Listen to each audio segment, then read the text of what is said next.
Listo. Muy buenas tardes, amigos y amigas de Detona, que el día de hoy nos están recibiendo en sus lugares de origen en toda la República Mexicana y, por supuesto, más allá de las fronteras. El día de hoy tenemos una interesante entrevista que yo creo que va a enriquecer mucho la opinión que tenemos sobre los temas de violencia que existen en nuestro país. Y para ello invité al licenciado Santiago Roel Rodríguez, quien tiene mucha experiencia en este asunto, ya que por 20 años o más ha estado trabajando en el mismo a través de su plataforma Semáforo MX. Santiago, muy buenas tardes. Te damos la bienvenida a Detona. Gracias, Raúl. Un placer estar contigo. Igualmente, Santiago. Mira, me gustaría que para ubicar a la audiencia nos dijeras un poquito, muy rápidamente, cuál fue el origen del semáforo y cómo funciona y realmente para qué sirve, que es lo más importante. Mira, hace muchos años, aplicando calidad total a gobierno, haciendo una reforma administrativa, nos dimos cuenta que compartir los datos, tener muy buenas estadísticas y compartir los datos con la población en general nos daba muy buenos resultados. Lo logramos en Nuevo León en los 90, el siglo pasado, y luego lo replicamos en la historia de éxito en Tabasco. Eso fue interesante porque pues se decía que Nuevo León era diferente, ¿no? En aquel entonces Nuevo León tenía índices muy bajos de incidencia delictiva, era un estado muy seguro, y aún así logramos bajar radicalmente los indicadores delictivos, compartiendo la estadística, es decir, compartiendo el problema y compartiendo las soluciones, digámoslo así. Y esto lo replicamos en Tabasco. ¿Compartiéndolo con la ciudadanía o nada más con las autoridades? Primero con las autoridades, primero a trabajar en equipo al interior de gobierno, hacer grupos de trabajo al interior de gobierno, porque no todo es policíaco, Raúl, también hay mucha parte preventiva en donde pueden intervenir otras dependencias. Y nos dimos cuenta de eso cuando se compartía el objetivo de bajar los indicadores delictivos. Muchas de las dependencias empezaban a trabajar en equipo. Claro, como consultores nosotros los guiábamos, los facilitábamos. Y luego fuimos ampliando el círculo a compartirlo con ONGs, a compartirlo con medios de comunicación, y fue muy interesante la experiencia. Y luego más allá, por ejemplo, si teníamos el dato preciso, por ejemplo, te voy a hablar de la violación, que es un tema fascinante desde la parte estadística. Es un delito espantoso, la mayor parte de las víctimas son menores de edad, niños y niñas antes de la pubertad o mujeres adolescentes. Y teníamos todo este detalle, el perfil delictivo, no solamente en qué municipios y a qué horas y a qué días de la semana se presentaba esto, pero también teníamos quién era el violador, cuál era el perfil del violador, cuál era el perfil de la víctima, qué edad tenía. Entonces, eso lo compartíamos con la comunidad y la misma comunidad se cuidaba, entendía el fenómeno, ¿no? Que gran parte de los violadores estaban dentro de la casa o muy cerca de la casa, generalmente son parientes cercanos o son vecinos o conocidos de la familia. Y lográbamos reducir radicalmente la violación al compartir esta información. Muy interesante. La violación es te insisto, un delito espantoso, pero es uno de los más fáciles de bajar, porque no tiene nada que ver con lo policíaco. La policía entra una vez que ya está el problema, si es que se denuncia. Muchas veces la mayor parte de las violaciones... El mensaje es que a través de tu plataforma lo compartes con los ciudadanos, con las colonias, y ellos mismos se autoprotegen. Así es, sirve para dos cosas el semáforo, para rendir cuentas, exigirle cuentas a la autoridad, pero también si la autoridad me da información importante, relevante del fenómeno, esa estadística me la traduce a que yo la entienda, entonces me sirve a mí para protegerme. Y sirve no solamente para las violaciones, sirve para cualquier delito o casi cualquier delito. Hay unos más difíciles. Y eso lo logramos en Tabasco y luego en Sonora fue donde ya más recientemente, a partir del 2007 en adelante, empezamos a trabajar fuertemente. Sonora se convirtió en una gran historia de éxito. Es decir, replicábamos lo mismo que habíamos vivido en Nuevo León, en Tabasco. No tenía que ver con la geografía ni la dificultad del estado. Y esto fue muy interesante Pero nos dimos cuenta que los gobiernos se resistían a esta metodología porque implicaba lo que te digo, compartir los datos. Y esto de una manera muy sistemática, de la misma manera, y poniéndole metas importantes para obtener un verde en el semáforo delictivo no es fácil. Entonces se resistían a esta parte de medición de cuentas o rendición de cuentas, de compartir la información, y ahí es donde nos convertimos en activistas, decir, bueno, entonces eso es lo que vamos a hacer justamente, extraer la información y publicarla proactivamente. Entonces tenemos ya el semáforo delictivo como un activismo social, ¿no? Para exigirle al gobierno buenas cuentas, pero también la otra parte, hay gobiernos que nos contratan y trabajamos de esta manera con ellos, combinando el trabajo en equipo con la comunidad, con las ONGs, con los medios de comunicación. Entonces ahí está el semáforo, tenemos semáforos, los datos salen cada día 20 del mes y nosotros los compartimos, los semáforos nacional, todos los estados y la mayor parte de los municipios de México tienen su propio semáforo. Es muy interesante. ¿Tú percibes que hay una mayor conciencia y responsabilidad social por parte de los gobiernos para aceptar este tipo de instrumentos y de detalles? ¿O crees que haya mucha resistencia todavía? Mucha resistencia, siempre te van a querer presumir o interpretar la estadística a su manera. Si les conviene compararse contra el año pasado, pues lo van a hacer. Si les conviene compararse contra el mes pasado, pues van a escoger el mes pasado. Si están muy mal los datos, pero están un poquito mejor que otros estados, pues se van a comparar contra los estados peores. Entonces, el semáforo son los mismos datos, pero es una metodología muy consistente que hace dos comparaciones muy importantes, Raúl. Comparar a cada quien contra sí mismo en el tiempo, vas mejorando, vas empeorando, y compararte contra los demás, que son los dos temas. Y es una herramienta que le sirve a periodistas, a analistas, y lo hacemos de manera gratuita para todo México. Excelente. ¿Puedes compartir con nosotros algún ejemplo de información reciente para que la gente lo pueda entender y ver cómo trabaja el semáforo en tu plataforma?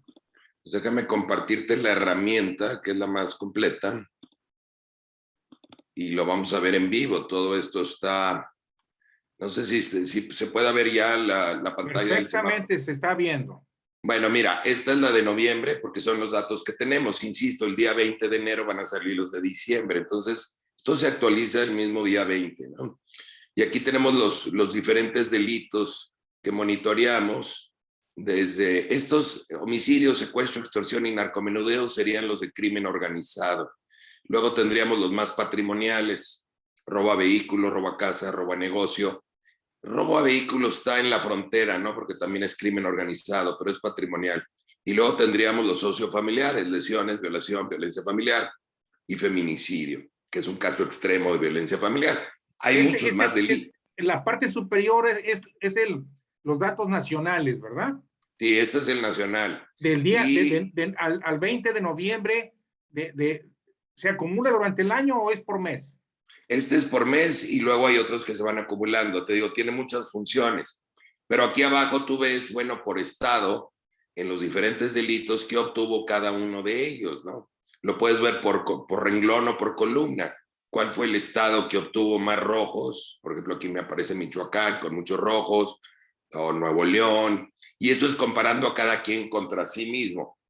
Pero también lo puedo ver por columna. Oye, pues hay muchos rojos en violencia familiar y hay muchos rojos en violación, etcétera, ¿no? Y luego me puedo meter ya al detalle, déjame meterme homicidio, que es el gran dolor de cabeza de México. Y aquí tengo la gráfica de homicidio y tengo la media histórica, que es la línea roja, esta que aparece en la gráfica. Tengo la meta, que es reducir un 25%. Entonces, si estoy arriba de la media, estoy en rojo. Si estoy abajo de la meta, estoy en verde, y en medio es amarillo. No es malo el amarillo. ¿Cómo interpreto esto? Bueno, pues si estoy lograr un 25% o más abajo, no es fácil. Tengo que hacer las cosas de una manera diferente. Y quiere decir, si está en verde, que estoy haciendo las cosas bien, hay que continuar la estrategia. Si está en rojo, por el contrario, pues tengo que hacer un alto en el camino y replantearme la estrategia. Y en amarillo quiere decir que algo está funcionando y algo no. Tengo que ver qué es lo que funciona y qué no. Y luego, aquí puedo comparar. Estos son Aquí homicidios abajo dolosos, ¿verdad? estos son homicidios dolosos exclusivamente, no los... Entonces, el comentario del presidente López Obrador de hace unos días, en que dice que se está reduciendo, es cierto. Ha bajado un 2% este año y probablemente así cierre con los datos de diciembre. Pero fíjate lo que te voy a decir, lo que ha bajado, el homicidio tiene dos componentes, el homicidio ordinario, que puede ser pues por celos, por malas borracheras, malas vecindades, por venganzas, temas sociales que se convierten en homicidio, o un asalto frustrado, etcétera. Y hay ejecuciones de narcotráfico. Entonces, las narcoejecuciones son el 80 o el 90% del total de los homicidios. De cada 10 homicidios en México, 8 o 9 son narcoejecuciones. Lo que ha bajado es el homicidio ordinario. Lo que se ha mantenido alto son las narcoejecuciones, que ese es el tema del gobierno federal. El tema de los gobiernos estatales o municipales es tratar de prevenir el homicidio ordinario, pero las narcoejecuciones pues, tienen otra dinámica, obedecen al mercado negro de drogas. Entonces, como te digo, los políticos les encanta peinarse como les convenga con los datos. Sí se puede hablar de una reducción, pero además, la reducción es muy leve y además, México tiene una de las tasas más altas de homicidio del mundo, es decir, se ha estacionado el homicidio muy alto en una plataforma muy alta. La tasa mundial de homicidios es de alrededor de 5 o 6 homicidios por cada 100,000 habitantes. La de México anda entre 26 y 28 homicidios por cada 100,000 habitantes, o sea, 5 o hasta 6 veces más. Y luego tienes estados muy complicados. Mira, aquí vamos a ver con la misma herramienta las tasas por cada 100,000 habitantes. Y si bien es cierto que México tiene una tasa, estos son casos, no son víctimas. Víctimas hay que multiplicarlo por un 17, agregarle un 17%, pero si México anda por aquí del 23 en casos, Chihuahua tiene 111, Baja California 70, Zacatecas 70, Colima 65, Sonora 54. Es una barbaridad. Compáralo contra los 5 homicidios por cada 100,000 habitantes a nivel mundial y hay países que no llegan ni a 1 homicidio por cada 100,000 habitantes. No, es una barbaridad lo que sufre México. Por ejemplo, Nuevo León, ¿cuánto, en qué promedio anda? Nuevo León está por acá abajo, 16.5. Eso lo ubica en verde comparado contra los demás. ¿Sí? Aquí ya estamos comparando contra los demás. El Estado de México, aquí está en 13, está más abajo todavía. Sí, pero va a tener zonas muy complicadas. Cuando quieres ver ya el detalle por municipio, entonces te metes al semáforo. Aquí hay una pantalla donde puedes meterte a los diferentes estados y entonces ya te da los municipios y las tasas por municipio. Hay municipios con tasas altísimas. Entonces, a lo mejor en un estado como el Estado de México, que es muy grande, tienes que no está tan peor el estado en general, pero hay municipios con tasas altísimas y se vuelve muy interesante. Hay muchos datos y afortunadamente se publican en México desde hace muchos años. Esta fue una discusión muy fuerte que tuvimos con el presidente Calderón en una reunión y él empezó a publicar los datos el mes siguiente, fue lo que le pedimos varios activistas, yo con mucha insistencia. Entonces ya tenemos una tradición en México de tener estos datos. Lo que pasa es que a veces son tantos datos que no tiene uno tiempo o capacidad de analizarlos. Por eso es muy importante graficarlos y hacer estas dos comparaciones, Raúl, contra ti mismo y contra los demás. Volviendo a tu pregunta, pues sí, ha bajado un poquito el homicidio, como dice el presidente, pero estamos muy, muy, muy mal en México y entender que 8 o 9 de estos homicidios, por cada 10 homicidios son narcoejecuciones.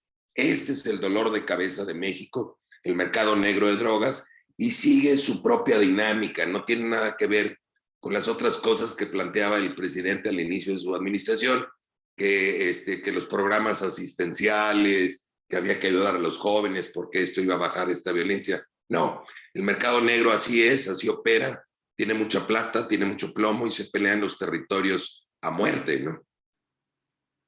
A ver, dos preguntas. La primera es, entonces, en el gobierno de la administración de López Obrador, seguimos en un acumulado de más de 100,000 homicidios dolosos en el 2021. Alrededor, los dolosos andan alrededor de 32, 33,000 homicidios dolosos al año. En el acumulado de los 3 años es lo que te da más de 100,000, Raúl. Ok.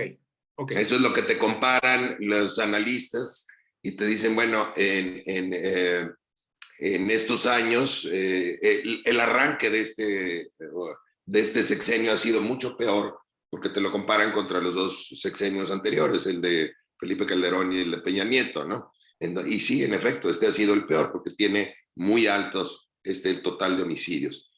Para darte otro dato interesante, los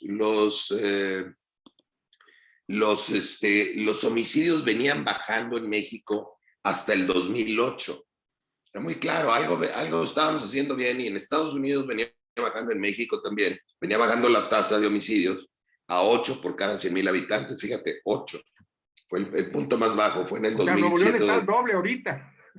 Sí, bueno, no, el país se nos fue 3 veces más para arriba.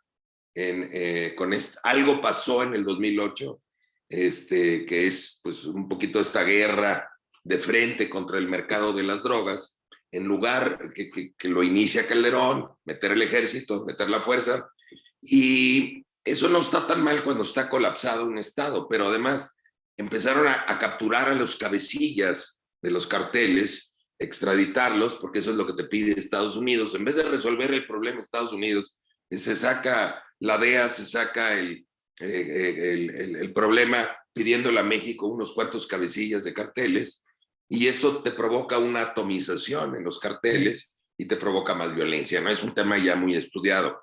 Entonces, lo que ha pasado en México es que no se ha querido resolver este tema de fondo.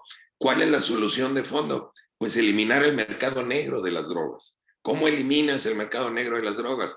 En lugar de estarlo combatiendo a balazos, la única manera es a través de medidas económicas. Y eso se llama regular las drogas. En vez de que estén oscuras en un mercado negro. O sea, legalizar, por ejemplo, la marihuana. Me gusta más el término regular que legalizar, porque la gente piensa que legalizar es promover drogas. No se trata de promover drogas, es todo lo contrario. Pero sí, se trata de regular la marihuana. Nuestros socios comerciales, Canadá y Estados Unidos, ya la tienen regulada. Han bajado muchas estas exportaciones de Estados Unidos a aquellos países porque ya no lo requieren. De hecho, la marihuana de ellos es de mejor calidad que la nuestra. Pero tienes otras sustancias, Raúl. Por ejemplo, en amapola, el cultivo de la amapola solamente en México y 2 países más está prohibido en el mundo. El resto de los países lo tienen regulado y lo utilizan para medicamentos y otras cosas. Pero, a ver, tengo entendido que esto ya fue aprobado por el Congreso, inclusive por la Suprema Corte de Justicia. No, la marihuana, tú tienes que solicitar un amparo y excepcionarte. No, hay que regularla. Y tiene que regularse todo el tipo de marihuana. Y no se ha regulado. Es decir, hay una ley que ya dice que está bien, pero no, falta la ley secundaria, que es la que regulariza el tema. No, si tú quieres fumar marihuana con libertad, sin infringir la ley, Raúl, tú tienes que solicitar un amparo. Y ya que te den el amparo, entonces estás libre para Pero fumar. entonces ese permiso, esa autorización que se dio de que cada ciudadano puede portar, no recuerdo cuántos, si 5 o 10 gramos o algo así. Ese es otro tema. ¿Qué cantidad te dan? Bueno, es otro tema. A lo mejor se sube un poquito la cantidad, pero ¿tú ves algún establecimiento en la ciudad que esté vendiendo drogas legalmente? No, claro que no. ¿Tú no. ves algún cultivo legal en los campos aquí Entonces falta, en México? Concretamente, tu expresión es, falta regularizar. Y todo, la producción, el comercio, el transporte, lo médico, lo recreativo. ¿Por qué no se ha hecho? Pues porque, qué buena pregunta, ¿no? Si está tan claro el problema, si el 90% de los homicidios en México son por esta causa, si nos trae tantos problemas porque nos va colapsando el Estado de Derecho, si los países más inteligentes ya lo regularon y han tenido éxito con esto, si no se incrementa el consumo, no haces ningún daño adicional entre los jóvenes, que esa sería una de las objeciones. Esto está muy estudiado. ¿Por qué no lo ha hecho México? Uno, yo veo dos razones. Quizá la gente no le entiende y los políticos le sacan la vuelta al tema. Esa es la más light, pero en el fondo hay intereses muy oscuros de que las drogas no se regulen porque alguien se beneficia en que estén prohibidas, Raúl. ¿Quién se beneficia? Pues los narcos. ¿Y quién más? Los narcopolíticos. O sea, hay un contubernio entre la política y el narcotráfico, para ser Pues claro. sí, sí, claro. Se financian campañas, se financian muchas cosas, se obtienen recursos, ya sea con fines personales o fines políticos. Tú lo viste en la elección pasada, hubo mucha intervención Sí, así de grupos de narcotráfico en muchas regiones del país, hubo desaparición de candidatos. Entonces, es una guerra, ese es el peligro del mercado negro de las drogas. Además de todos estos homicidios y estas tragedias, por el otro lado, es una guerra contra el Estado de Derecho. ¿Por qué? Porque te va colapsando a los policías, te va colapsando las fiscalías, te va colapsando las leyes, el Poder Judicial, te va deteriorando el Estado de Derecho con mucha plata y mucho plomo. ¿Tú crees que Nuevo León en este momento está siendo amenazado su gobierno por la falta de acuerdos con el nuevo gobernador Samuel García? Yo creo que es más una dinámica de lo que han expresado es correcto, es una dinámica propia se están peleando varios carteles, la plaza. Nuevo León es, en especial en Monterrey, ¿no? Vamos a hablar de Monterrey, es una zona muy rica, hay dinero, hay consumo de drogas, que esto es algo interesante. Antes del 2000, el tema de narcotráfico era un tema más focalizado en la frontera, en las fronteras, ciudades fronterizas, algunos estados por donde se cultivaba o pasaba la droga, pero básicamente en la frontera. Actualmente lo ves en todo el territorio, no con la misma intensidad, pero tienes tema, Guanajuato está complicado, Colima está complicado, Quintana Roo está muy complicado, el estado de Morelos siempre lo ha estado y ahora más, Veracruz de repente se complica en algunas zonas y en otras no. Entonces ya es general. ¿Por qué? Porque ya tienes un mercado doméstico en México y Monterrey siempre es una plaza interesante. Y otra cosa, Raúl, uno cree que estos carteles son organizaciones muy sólidas con gente muy inteligente. A lo mejor a mero arriba sí, pero abajo hay grupos que operan en la ciudad, que vienen de la delincuencia ordinaria, que viene del pandillerismo, que vienen de zonas muy básicas, y es muy violento este ambiente, ¿no? Y tienen que defender el territorio con plata o con plomo. Eso es lo que ha pasado en Nuevo León, en cualquier estado en donde tú veas muy alta la tasa de homicidios o que ha crecido mucho en los últimos meses, eso es lo que está pasando. Están peleando el territorio de dos o más grupos. Sí. Si el territorio está tranquilo o baja radicalmente el homicidio, quiere decir que ya se pusieron de acuerdo o quiere decir que hay un solo grupo que controla. Entonces, ahí sí. Entonces, se debe más a la dinámica del mercado negro que a las acciones gubernamentales, desafortunadamente. Por eso, insisto, hay que resolver el problema de raíz. Y no solamente la marihuana, puede regular cualquier droga. Cualquier droga puede ser regulada. Es mucho mejor que esté en manos del Estado que esté en manos de las mafias. Claro, las diferentes drogas tienen diferentes códigos de regulación. Si es más peligrosa la droga, bueno, pues tiene más candados y más reglas que hay que respetar. Pero si no, pues la marihuana es la más fácil de regular y no lo han hecho. Tu mensaje para mí y seguramente para la audiencia también es muy claro. Eso quiere decir que entonces el gobierno, ni a nivel federal ni a nivel estatal, están haciendo algo concreto para realmente limitar la producción, distribución de la droga en general, sino que simplemente lo están dejando a lo que llamaría yo, es lo que se me viene a la mente, la oferta y la demanda y el pleito o contrapleito entre los carteles. No tanto. Mira, sí, el gobierno federal es el único que puede regular. Este es un tema del Congreso. Ahí sí, ni Nuevo León ni ningún estado puede regularlo. Ojalá pudiéramos, como en Estados Unidos, que ellos han ido regulando estado por estado. Sería muy interesante, pero no es así. En México es una ley federal y tiene que hacerlo el gobierno federal.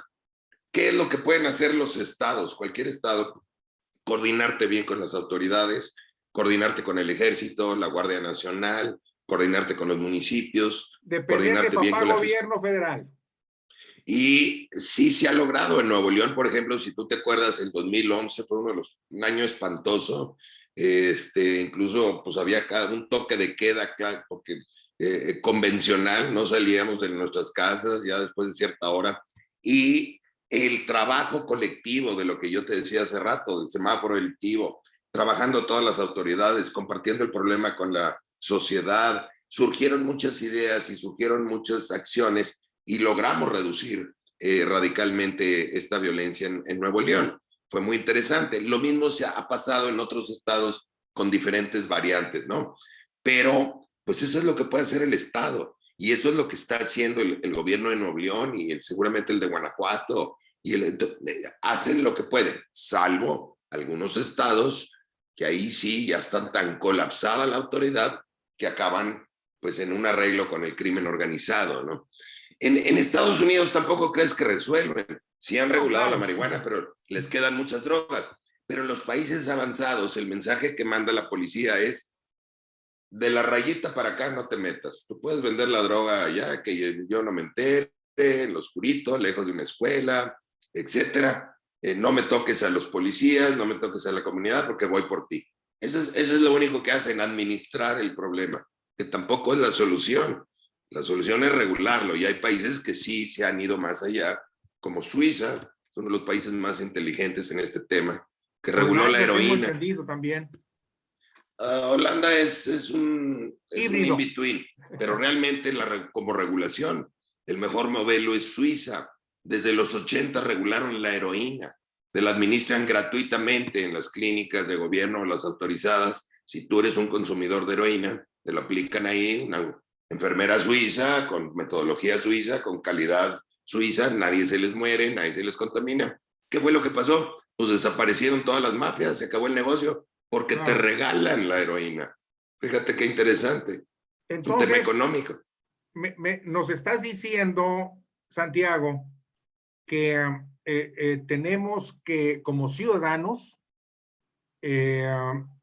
votar por aquellos legisladores, senadores y presidente de la República que realmente presenten un programa que regule la producción y el consumo de drogas en general. Si pues no lo presentan, ojalá. López Obrador lo había propuesto. Él propuso la regulación de drogas. Su equipo, porque él nunca le entendió el tema, pero su equipo, sobre todo doña Olga Sánchez, lo propuso. Nosotros dijimos, mira qué interesante, finalmente un candidato lo entiende. No solamente lo propuso en campaña, lo reiteró en el plan de seguridad y lo reiteró en el plan nacional de desarrollo, pero no hicieron nada, Raúl. Lo mismo que hemos visto en otros temas, prometen, pero no hacen, no ejecutan. O sea, entonces, ¿hay alguna razón política que les impide o que los ata a tomar esta decisión, que es en relación con el narcotráfico? Pues mira, si lo quieres pensar muy light, así muy light sería, híjole, pues no sienten que la población mexicana le entiende al tema, no es fácil de entender. A lo mejor tú y yo nos entendimos rápidamente, pero pues, si tú platicas de esto con cualquier ciudadano común y corriente, no le va a entender tan fácilmente. Entonces le tienen miedo a esa parte, pero pues tampoco le explican a la comunidad. Yo he estado en Michoacán con madres, familias, en reuniones o en un congreso, explico esto y en 40 minutos están de acuerdo, pero se los expliqué. Si nadie se los explica, pues la gente no entiende, cree que estás promoviendo drogas, etcétera. Esa sería la interpretación más light, y la más oscura es que, bueno, pues hay intereses para que no se regule esto porque utilizan esta fuerza fuera del Estado de Derecho, la utilizan estos recursos y estas fuerzas para la política, para mantenerse en el poder. Tengo la obligación de hacerte una pregunta a mi querido amigo Santiago. ¿Tú crees que hay una relación directa y personal con la familia del Chapo y Andrés Manuel López Obrador? Pues nunca habíamos visto esto que hemos visto, ¿no? A mí me preocupó desde la campaña cuando hablaba de abrazos, no balazos, dentro de un esquema de regulación. Obviamente no vas a condenar a quien vendía droga o compraba droga, si es que no hay otros delitos, pero estaba mal planteada la frase. Luego planteaba cosas como que esto se va a acabar desde que yo llegue. Yo veo una combinación de ingenuidad, por una parte, creyendo que las políticas sociales o el apoyar a los jóvenes o el mandarle mensajes de fraternidad a los grupos delictivos para que bajen las armas y bajen la violencia, pues me parecía más bien una máscara política, ¿no? Y por otro lado vemos estas escenas en donde está con una intimidad ahí con las familias de algunos narcos, y esto sí es muy preocupante, y ya olvídate que para ti y para mí sea preocupante, para los Estados Unidos debe ser lo más. Sobre todo después de lo que pasó lo que pasó ahí en Sinaloa, ¿no? El Culiacanazo. También pues fue una llamada de atención de que algo raro está pasando en el país, ¿no? Yo no te digo que lo anterior era bueno. Combatir a balazos y con ejército, el mercado negro no funciona. Descabezar a los carteles tampoco funciona. Pero si no lo vas a hacer, pues tienes que regular las drogas. Y mientras lo haces, pues tienes que mantener una estrategia de choque y de fuerza. Pero no puedes bajar toda la guardia y decir que ya no hay guerra, porque la guerra continúa. Ahí está la guerra todos los días, lo estamos viendo, ¿no? Creo que para cualquier persona entiende que esta decisión de la función pública tiene que tener varios ángulos, no es uno solo. Déjame darte otro dato. Yo creo que también hay a veces hay un error. Vamos a pensar que algunos gobernantes actúan de buena fe y creen que pueden controlar esta guerra, creen que pueden controlar el mercado negro, ¿no? Y esta violencia. No lo controlas, es un sistema complejo, tiene su propia dinámica y no lo vas a controlar nunca. Nunca. Lo único que puedes hacer es de raíz resolverlo, como te digo, y en el caso de México no te va a resolver todo, porque todavía vas a tener el mercado de exportación en las drogas que no se regulen en Estados Unidos. Pero cuando menos el resto de la violencia en el territorio le vas a quitar mucha plata al crimen organizado. Este es el tema del gobierno federal y esto es lo que no ha actuado el gobierno federal. Concreto. Es decir, mientras no le quites al narcotráfico, al crimen organizado, el dinero, esto va a seguir fluyendo. Todo es de dinero y el mercado se ataca con principios económicos, no a balazos. A balazos no vas a resolver nada. A ver, una frase final, Santiago. ¿Tú crees que esto, más que cuestión de moral, más que cuestión de salud, más que cuestión de autoridad, es simple y sencillamente sacarle las manos del narcotráfico al dinero que mueve? Sí, pero no a través de lo que sabemos, Raúl. No es a través de esquemas de lavado de dinero. No. Tampoco funciona. No. O funciona muy limitado. Nos echan a perder la vida a todos los demás que no estamos en eso, que nos complican todas las operaciones bancarias y demás. Y realmente a los narcos no les quitan nada, ¿no? Ya sabemos, o muy poco. Entonces, no, esto es de quitar el negocio, quitar el mercado negro. Esa es la única solución. ¿Y cómo lo quitas? Regulando drogas. Regulando drogas. No nada más, déjame acabar con esta idea, no nada más la marihuana. Te insisto, el cultivo de la amapola también debe regularse. Hay 3 países en el mundo que no lo han hecho: México, Myanmar y Afganistán. Con eso te digo todo. España la tiene regulada, Francia, la India, China, todo el mundo lo tiene regulado menos México. Y estos otros 2 países, qué casualidad, ¿no? Y cualquier droga, por ejemplo, las metanfetaminas, pues son anfetaminas que se venden.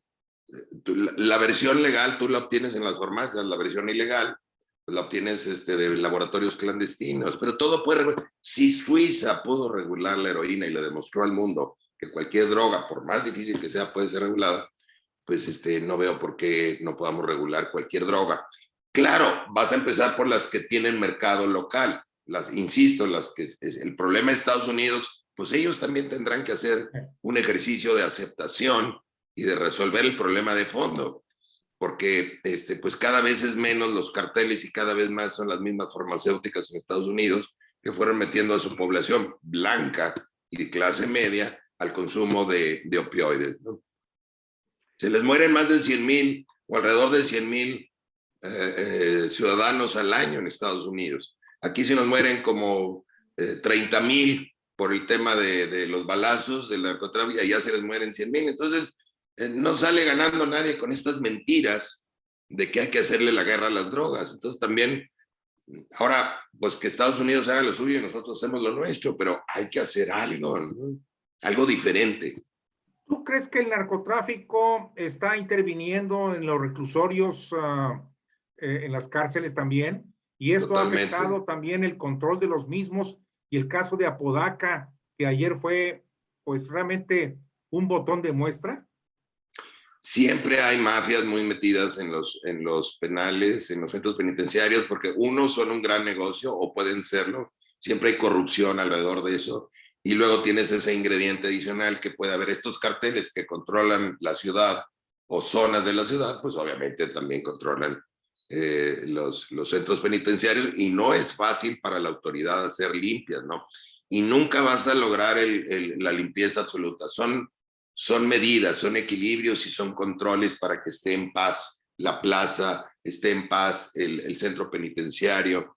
Entonces no es fácil, no es fácil para la autoridad, y le exigimos mucho a las autoridades locales, a los policías municipales, a los policías estatales, pero realmente es un tema mucho más general y de fondo, como lo hemos platicado, ¿no? Es un Porque tema además la sociedad está demandando droga también. obvio, y Es un vendiendo. factor que incluye en la ecuación. Y vendiendo, hay colonias enteras o familias enteras que esto, porque es un modus vivendi. Entonces, el mercado negro te colapsa a la sociedad y te colapsa al gobierno. Ese es el peligro. Ahora, a estas gentes o a estos agricultores, pues les puedes dar es un gran negocio la marihuana. ¿Por qué no les damos un negocio legítimo a toda esta gente que la pueda cultivar, que la pueda vender, que pueda curarse con la marihuana porque tiene... Y claro, proteger a los jóvenes, los vamos a proteger mejor en un esquema regulado que en un esquema. ¿Por qué vamos a confiar más en las mafias que en el Estado mexicano? ¿No Es temes a la perfecto. corrupción del gobierno en la regulación de la producción y consumo de drogas? No le temo más a la corrupción que nos provoca el mercado negro de drogas. Plata y plomo te crean una corrupción extrema de alto riesgo. Claro que vas a tener corrupción, porque pues, así es nuestro gobierno, medio corrupto, pero lo puedes vigilar, lo puedes transparentar, y el daño que hace esa corrupción es mucho menor al otro, que es la corrupción de alto impacto de plata y plomo. Te mando un abrazo, mi querido Santiago. Ha sido muy interesante esta plática, de veras, muy interesante, y estoy seguro que la audiencia de Detona, aquí estoy recibiendo ya una gran cantidad de preguntas que yo después te las voy a transmitir, pero en tanto aprecio tu tiempo, aprecio tu conocimiento que nos hayas compartido el día de hoy, y espero seguir platicando contigo más adelante, porque es un tema que no se acaba. Lo tocamos por encimita, Raúl. Hay mucho de qué hablar en este tema. Es muy interesante, justamente bueno, porque te habla de lo oscuro del gobierno y lo oscuro de los propios ciudadanos cuando no quieren entender un tema. ¿Qué te parece si dejamos pasar un tiempecito y más adelante agendamos de nuevo una reunión para hablar de eso oscurito que tú estás mencionando? Con todo gusto. Gracias, Raúl. Un abrazo. Igual.